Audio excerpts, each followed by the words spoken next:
the way that we say here. Agentic AI in DevOps with Fernando, Andre, and Vladimir. Me being Andre. Today is a less structured episode, no news and no main topic as is, but we're going to be talking about actually like how AI, if you like, kind of episode. What works well in our daily life, what we use in our work, and what works, what doesn't, and how it's different compared to what used to be a half a year ago. Well, that would be December. Let's say September last year, something like along that scale. Which in Like AI years feels like a different age, right? Yes. Exactly. And with this, let's see what Fernanda has to share.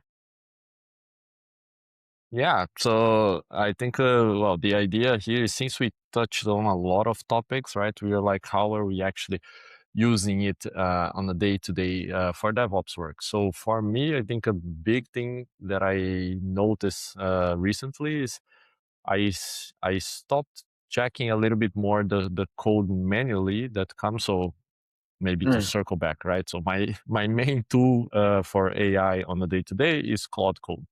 So I started with Cursor. Then when I saw Claude Code, I really liked the way that it worked. But like with every other AI tool, the output in the beginning was was not like something I felt I could rely a lot on. So what I started to do is like, okay, how was I developing software and infrastructure and doing these things before? Was always having the proper set of testing and everything like the usual practices that we would have, linting, testing, and all of this.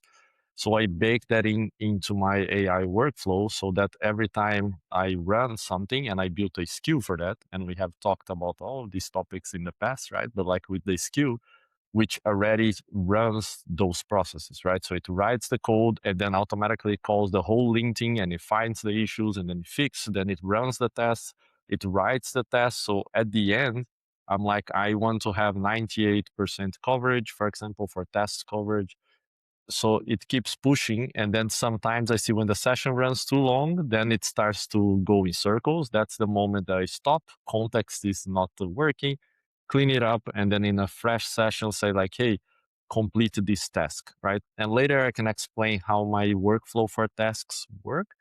But basically, my main message is like, I try to bring the classical, let's say, software engineering and engineering practices to this new age, so that the output would be more reliable, and it made a huge difference, right? And now I can make changes more confident that things won't break because I do have the tests, I have the linting, I have all the stuff that we used to use in the past, which I see a lot of people kind of dropped, right? And they see AI spitting out the code on the other side.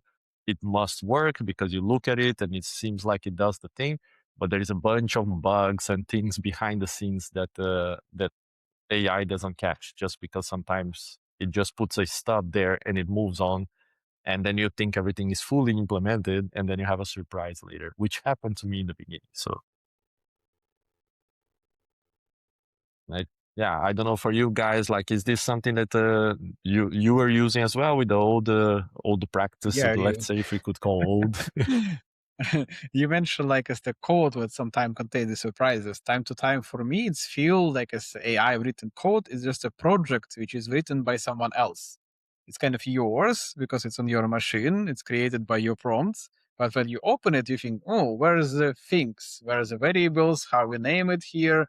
You feel a bit lost, basically, if you open this AI, totally AI generated thing. It's kind of hard sometimes. But I, as a big fan of this security, so and hooks in this AI harness, I like to write different hooks for myself. One of examples, it's audit logs of all the commands which AI execute, like as bash, shells, or whatever. It's just simple hook, like as after the command execution, we can just save. Kind of just in case of something was wrong, I at least know when it was, which agent did it, what was the comment, I have evidence. For example, if it's a go sometime in the wrong direction, I can catch it, at least in a review. So, or at least I can prove that it wasn't me. If, for example, it's a multiple, it's an interesting moment. If it's a multiple people running AI and AI agents, whose agent actually make the mistake? Might have audit log. So, interesting thing, what I also noticed, it's running the hook on the command failure. Like as if the bash or Python or something script fails, I collect this result as a command failure, as a learning journal, and at the end of the day, as a part of daily routines, I improve the skills or whatever was used just to not make the same mistakes again. Because not time to time, AI not understand how to use different tools, maybe some simple bash commands because they're different in Linux and the macOS. Maybe it's used the Linux versions, not the macOS version. I use Mac, so these tiny things, just a bit to reduce the token or subscription consumption. And maybe another one is a part of, again, daily routines. It's how I call this automation or routine in Codex. It's certain changes. I like to scan the code for the dead code because I have a skill for dead code scanning. Inside Yeah. that, there's a couple of tools. In every language, there's different tools because AI like to write the code without actually understanding if it's in use or that function is not in use anymore, kind of a dead code behavior. That code, But okay. but it's a part of daily routines, like it's whatever you as a developer or infrastructure engineer are supposed to do daily. Maybe update documentation, check the latest version of libraries, check like as the latest version of SDK if something new appear, check code for security, check for dead code, check the code like as for review what we actually did in a previous day, maintain the nodes, run tests, just some basic stuff. And I run it on a routine automation every day in the morning, like it's before I start working, it's already done. And I can understand like as where we are in the project at least. Like Nice. to add something here. Have a similar routine, so I don't do it at the end of the day.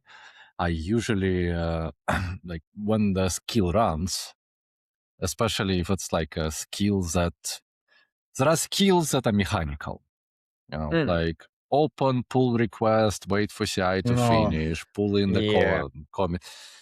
You don't need to improve that one much. You quite quickly arrive to something that works. But you might have skills that evolve over the time.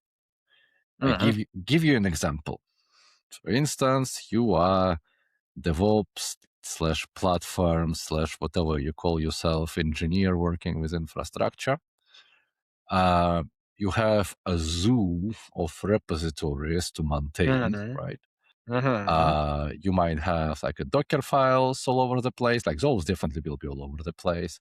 Then you might or might not have a Terraform in each of the repositories. You might have like a humongous big Terraform repository, or you might have a Helm files all over the place, or like in one centralized repository. You see what I mean? And then before that, like before we had AI superpowers, right? You quite often would go around repositories and lift them up to your current standard. This is how we do things. And this is how we do things is a moving target because it is changing. And then like writing documentation now about all of this, especially like if you're starting from scratch, maybe organization wasn't in a great shape where you arrived, or was it like a startup where documentation was not a priority and you were like focusing on building? Anyhow, like it's quite often that people don't have a documentation about how they do things with infrastructure. There are some undocumented conventions. So what you do is you basically, you can start with, for instance, coming into repository and like first thing you do, like first time, like you just basically give commands to AI showing how you do things and ask it to run the commands. Like you come into repository and then you have to think as you would think, right? Like, okay, first things first, I'm going to check like Terraform model versions. Like you tell AI, go check Terraform model versions. So like maybe you have some local Terraform, like your private Terraform. Like then you tell AI where is that? So like you look at Docker files, maybe you have standardized base images. You tell it where it is. And you basically guide it through that repository as you would do it, but you basically tell it to do it instead of you. And then you tell it like, write a skill. Then you move to the next repository and you say like, repository uplift. And it runs a skill, spin its wheels. Cool. Most probably it will run into something it haven't seen before. Because like all the repository is different. And then you kind of keep updating the skill as you go. And then like I usually would run it.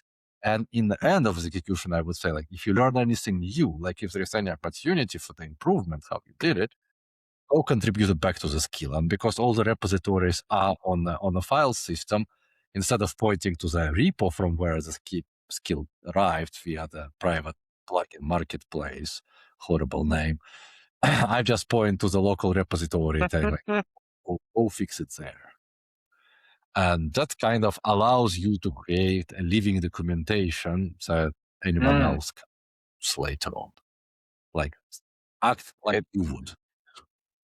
It's also kind of like bring maybe a more junior person in a team to more senior level, because the skill is describe more details and nuances which more new people may just miss or not think in advance. So it's allow to kind of uplift the expertise in the team. The challenge there is kind of a little bit, because like especially if it comes to infrastructure, one skill might be just too a little of the box to put all of this knowledge into. So you want to like slice it into sub skills. Like, okay, so you found a Docker file. Like if there is a Docker file, that's a skill for the Docker files. This is how you do Docker files. Like Terraform is like this. Yeah, it's a certain level of standards, right, for a Docker file. Like everything's supposed to be like it's not running as root and like it's all of this checkboxes basically. You basically kind of add it as you go, and the nice thing is like you basically teach it how you run Terraform, what kind of Terraform flavor you have, because it could be TerraGrant, OpenTop, or whatever. Whatever it is. And thing is like the writing this kind of documentation from scratch is just hard. You don't really know from which end to hold the stick. I mean, it's just too much. But that allows anyone, like this approach allows anyone to gradually start building this documentation, capture it from your head and store it as a living documentation. It's like a runbook, right? Which you can actually run now. Yeah. No, and this is exactly how I started to solve what Vladimir was saying in the beginning about looking at the code and say, this is my machine, but is not the way I would do it, right? So it looks like someone else's code. So I also like a way back created this queue that was similar to the process Andre mentioned. And then I was like, okay, this is going to be kind of my development skill. So every time I'm building something, I always call that skill. And inside of the references folder, then I have a bunch of references like this is how I structure my Terraform. This is how I deal with Docker. And in the skill MD, it has just the references, right? Like if you're working with Docker, look at this reference file that's part of the skill. And over time, now when I look at the code, I was like, yeah, that is how I would have written this if it was me, because there are snippets of projects that I had. So as I look at this project, use this particular part as a reference, right? So it takes and puts into that reference file. And it helped a lot to get something that's like, oh, it's 95% there. Like sometimes you still need to tell it like, hey, this is not exactly how I want it. But it helped a lot. And it's indeed of this ongoing thing, right? That you keep teaching by adding these reference files. I think it's also helped when you, for example, develop some project, it's kind of works, you leave it alone because everything is fine, no features, nothing. But after a while, we back to that project and everything in its exact same places as we expect, because it was according to the skill. Which could be quite nice because after a year, you may back to it to patch some small stuff. And things are in unexpected places without learning from the scratch again what it is. Yeah, I think one thing as you guys were talking, came back again from this kind of old style and things I have seen happening, is that because AI can, let's say, output so much code, I see a lot of people forgetting to commit the changes, right? So you're like, you just go from build to build to build to build, and then Okay. you're like, oh, now I have this gigantic change, and then I write one commit because now you can say, if something breaks, I can just ask AI to fix it, right? But there are changes that are very hard to undo, right? And sometimes are changes in the same file. So this is also something on the, let's say, way of working that I also baked into the skills, like this developer skill, let's say. That's like, hey, once you're done with your work, commit, and the commit is gated, right? Like you need to approve. So sometimes, like when it gets to that point, I'm like, let me do a final check here. It by then it already ran the linting, the tests, and everything, and then it says I'm good. Let me commit. So then you kind of have that track, right? Like a record that you can go back in case AI messed up somewhere. You can say like, oh, when you build this feature, you broke the other one, and now next time remember to check whatever thing you I did wrong. Yeah, I actually understand what you mean. I know some developers were kind of against AI because they say, "Oh yes, it's run for a whole day, and after it doesn't work, I have to just revert everything." Maybe just they just forget to JVL commit the thing. occurs. Yeah, Yeah, because but it's so much easier so now, right? To just forget it and mm, let it do the stuff. yeah, So it's There is true. Yeah. about forgetting stuff, Mhm. and that's a big one actually. So Okay. when we're getting a new tool, it's very easy to just start applying it to what are we doing to do that faster without thinking. Does it make what we're doing obsolete, or should we be doing it in some other way? I give you an example. So, for instance, take me. I tend to spend evenings coding, right? Like building the project. So I call it a second shift. Like I get kids to the bed, 9 to 12. I have a time which is calm, like no meetings, no one bothering you on Slack. Life is kind of on pause, and you have 3 hours to make something happen. Then you get AI, so you can do more stuff happen in those 3 hours, and it feels like a right thing to do. But it's the right thing to do is actually to stop, pause, and think. What is it are you doing? And like, is there is other way now of doing the same thing? The problem with the second shift kind of stuff is that you are not the sharpest at that point. And with AI, you basically have to take a lot of decisions very fast. This is like, and that's quite exhausting mentally.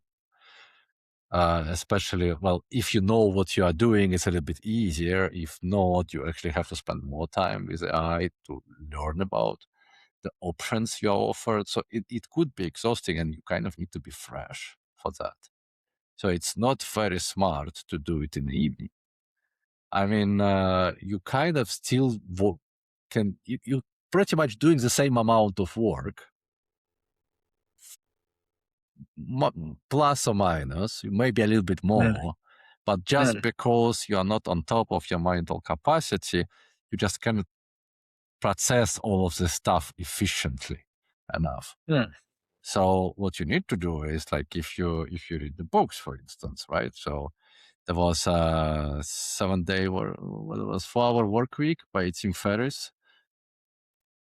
It's going to be 20 years ago. I mean, it was published almost 20 years ago. That stuff makes you feel old. Anyhow, there he advocated processing mail in batches instead of like checking your mailbox all the time. So you could kind of apply the same thinking. So what I'm trying to do with my life now is actually trying to go to sleep earlier instead. Yeah. So I can wake up earlier. So instead of, waking up 7, 8, I would wake up 5, right? And then I have 2 hours before kids get up. If I go back to bed 10. Didn't work so far because I was sick for 3 weeks. So I just sleep 9 hours instead of 7. Which is also good, Which is also good. I mean, it's still a good Yeah. decision. Don't get me wrong. Good thing. Sleep 9 hours in this economy. It's quite good. I think I would be even worse, like with my condition right now. Like this strange sickness that goes around now. Anyhow, but hopefully by the time I'm back to the normal shape, I will actually wake up at 5 a.m. And that brings me to the thing is like, again, like how do you code with AI? So you could give it a task, like the plan, for instance, right? So plan kind of already forces you to do decisions up front. Usually not everyone using plans, and you end up with a lot of assumptions. There is a quite popular grill me skill, which basically forces AI to interview you to get an alignment, which is I think it's a great thing. If you haven't tried, you should give it a try. It was recommended to me many times, but I was kind of like, what is this? But like after I tried it a few times, I mean, like you can write your own if you want. I kind of have my own, but the idea is the same. It's like the same idea applies, is that you kind of asking AI to interview you really hard to make sure that there are no assumptions. So you pretty much forcing to have all decisions up front. And then assuming that you also have like the coding skills that Fernanda described, or like infrastructure skills that tells AI how to do it and keep it on track, when you make all the decisions, then you need to spend less time checking the output. So my current best thinking is to basically wake up 5 a.m. and then spend 2 hours with AI grilling me on multiple questions while like I'm at sharpest, I'm rested, I can take a lot of decisions. Then I get kids to school. At night, meetings, everyone have meetings. But now, during the meeting time, I actually already have all the plans made. And that was something that I think it was Vladimir's recommendations one while. Yeah. So like I'm Yes. not the smartest here in the room coming up with the good ideas. I'm just like smart enough to stop what I'm doing and listen to the people around me. So I think that's something that I will like right now. I'm spending 3-4 hours in like interview mode a day. Like that's my work day right now. It's another one actually. It's yes, grill me is quite cool, but it's another mode. If you ask AI to argue with you, like argue till death or whatever, completely switch the behavior of AI. But it's just okay, you want this, you're fine. Just ask it to argue with you. You definitely you can't win AI if you try to push some your ideas through argue mode. It's not possible. I saw a person today trying to argue with Boris, and like it was not going anywhere. It's not good. It can be exhausting. AI but is one tweak that I have done to the to the grill me, like my own taste to it. So I would run that in the Claude code. It could be done in Cursor, doesn't really matter. What I do is I would use other harnesses as a way to shell out a safe context, like similarly to the sub-agents pretty much, but just getting a different model's take on it. So I would like have the Claude code doing the interview, but I would tell it before starting interview, shell out to Codex and ask the Codex to run multiple researchers for me. So like there is basically context coming from me. There is already context saved in the repository, like because I do a lot of LLM wiki style things. So like there is like stuff in a repo, pull the research out, then like there is output from me, collect all the context and like grill me based on that. And still like during the interview at some point, I can just like, well, let's shell out to Codex, go run a couple more researchers because I need more options, like comparing to what you just give me. gave me. And that gives, and also like I'm using it for the cross review, because like we arrived to the plan. I like, well, go ask Codex what Codex thinks about the plan. Like ask Codex to perform. So like I'm using another AI just to do a little bit of for me. And then I basically tell like, come back to me and now interview me about the findings. You do, it's exhausting, but like the result you get out of it is actually really good. And you need to check it less in the end. Mm. Yeah, I come out with a kind of metric for my AI harness. It's called average working hours without human. Basically, how long agent can work without me. Because initially, I find a couple of annoying behavior of AI. It's kind of ping me every time to approve something, and I think who is actually controlling who? It's a AI who push me work. You human, approve that, approve this, or it's me who tell AI what to do. So, and I invented metric and start taking it. So its first was from the 1 minute. Now I reach 1.5 hour of working without a human. Again, using that approach that Andre mentioned to prepare a more detailed plan, prepare the environment for agent as well. I guess all the tests which Fernando mentioned, and after Yeah. it can run much longer. So this is now my kind of goal, to let it work without me as long as possible. Ideally, the whole day, of course, like as humans, like as a whole 8 hour day. This is my ideal dream. Well, let Yeah. AI work like as the whole 8 hour without asking me what to do. But yeah, let's see how far we Yeah. can get. You know, there is like a skip dangerous permissions flag. Ask you Yeah, nothing. do whatever. Do whatever. Ask you Yeah. nothing. I think for me, I realized as you guys are mentioning similar things, but like what I brought, or maybe again from the old way of doing things. Like I moved the other people were doing as well, the backlog as a markdown file next inside of the project, right? But then with these skills, I basically first had this kind of spec generator skill that does somewhat what Andre is mentioning. But this is usually when it's a new project, right? But it's gonna ask me questions and basically create a spec ID that says what this project is about, like what kind of the things we are gonna use. There are different layers, so you have a data layer, so it's gonna talk about how you're gonna store data, an API layer, does it have an agent layer or not? And for each one of these layers, you have a skill that's more specialized on that layer, right? So the spec becomes kind of the description. You can invoke these layers to scaffold if it's a new project, or at least to map the existing project if it's an existing one. And then there is a backlog that I always say, for example, I had an idea during the night. Like Andre, I also like to work in the night. But then sometimes I would also feel like, man, I'm exhausted now to do this properly, right? So now I go there. I have like a backlog manager, let's say a product owner, where I will say like, hey, create a backlog item with this idea, right? And because of the context, it writes like a pre-contract, let's say definition of that feature needs refinement, right? With the status needs refinement. So after that, I can do the refinement, and that's where we go deep into that particular feature. So, for example, in the morning, then I refine multiple items. There is already a mapping on dependencies, if any. And then now I can just release the agents, like Vladimir was saying, to say, like, hey, everyone starts your own work tree and then work in parallel, right? And now everything is refined. So they don't need to ask me. I already discussed before. And during the refinement, there is already the check if there is any conflicts and things like this. So this helped a lot to track the progress as well, because now for every feature there is a contract, like there is a markdown file in the repo that the agent can go back to. And let's say there is defined work, like it would be for a team. Let's say you define a sprint, now you define a day of work and you give it to agents.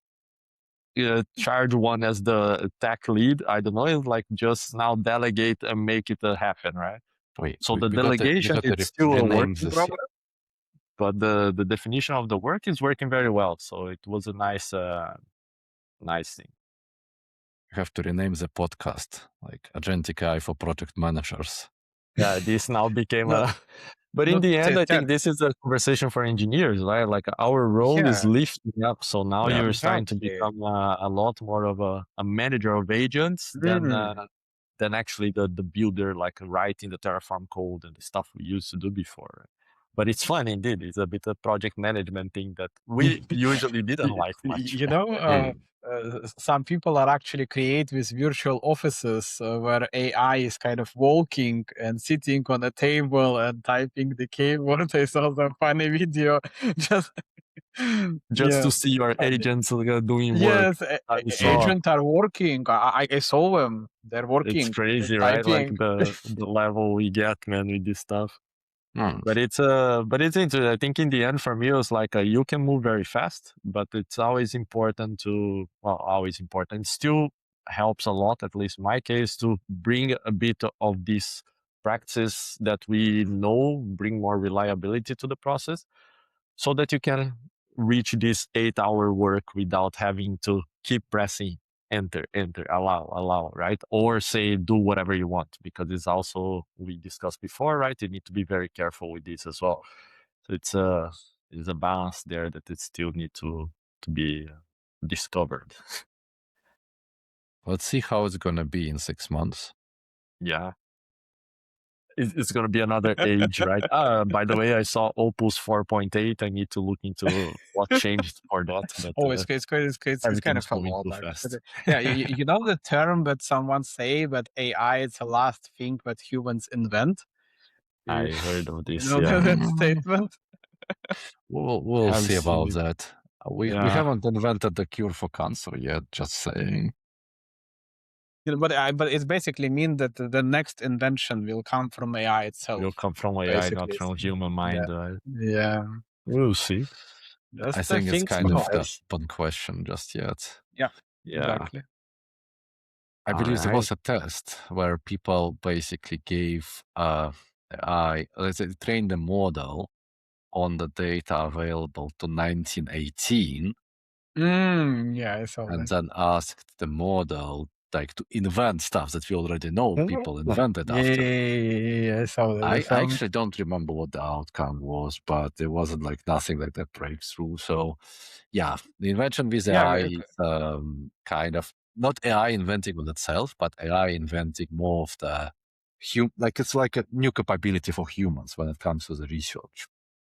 no, we Yeah. mostly by the AI at the moment we mean like as large language models, the generative part of the AI. So it's a You mean the generate. classical ML? No, I mean saying it's supposed to generate from whatever is already exists. So Yeah, it's kind of a bit yeah, hard to generate if some things do not even exist. Yeah. There And is no creativity, right? It's just imagination, a reinventing. human imagination thing. Exactly. Imagination is not there, right? So new things, it's and some inventions like champagne, for instance, they were made by mistake.